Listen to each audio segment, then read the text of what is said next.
দেশ আমার টিভিতে আপনাদের সকলকে জানাচ্ছি স্বাগতম। সঙ্গে আছি আমি তাহিয়া ইসলাম। জুলাই সনদ স্বাক্ষর বাধাগ্রস্ত করতে ফ্যাসিবাদরা তাণ্ডব চালিয়েছে। মীর শরাফত আলী সপু, মোহাম্মদ হামিদুল ইসলাম লিংকন, মুন্সিগঞ্জ পশ্চিম প্রতিনিধি। জুলাই সনদ স্বাক্ষরকে বাধাগ্রস্ত করার জন্য অপচেষ্টা চালিয়েছে ফ্যাসিবাদীরা, তবে তারা এতে ব্যর্থ হয়েছে এবং ভবিষ্যতে সফল হতে পারবে না, এমন মন্তব্য করেছেন বিএনপির কেন্দ্রীয় নির্বাহী কমিটির স্বেচ্ছাসেবক বিষয়ক সম্পাদক মীর শরাফত আলী সপু। শনিবার 18 অক্টোবর মুন্সিগঞ্জ শ্রীনগর উপজেলা সেলামত মাদ্রাসার প্রাঙ্গণে বিএনপির 31 দফা কর্মসূচির লিফলেট বিতরণ ও শিক্ষার্থীদের মাঝে কম্বল বিতরণ শেষে সাংবাদিকদের প্রশ্নের জবাবে তিনি এসব কথা বলেন। মীর শরাফত আলী সপু বলেন, জুলাই সনদে যারা স্বাক্ষর করেছেন তাদেরকে আন্তরিক ধন্যবাদ জানাই।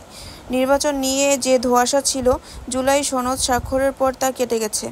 সময় মতোই দেশে জাতীয় নির্বাচন অনুষ্ঠিত হবে। অনুষ্ঠানে উপস্থিত ছিলেন মুন্সিগঞ্জ জেলা বিএনপির আহ্বায়ক কমিটির সদস্য আওলাদ হোসেন উজ্জ্বল ও জসিম মোল্লা, বিএনপির নেতা নুরুজ্জামান শিকদার, জেলা যুব দলের যুগ্ম আহ্বায়ক মাসুদ রানা, মুন্সিগঞ্জ জেলা নারী ও শিশু অধিকার ফোরামের সাংগঠনিক সম্পাদক মাহমুদ হাসান ফাহাদ সহ বিএনপি ও অঙ্গ সংগঠনের নেতাকর্মীরা। মোহাম্মদ হামিদুল ইসলাম লিংকন, দেশ আমার টিভি।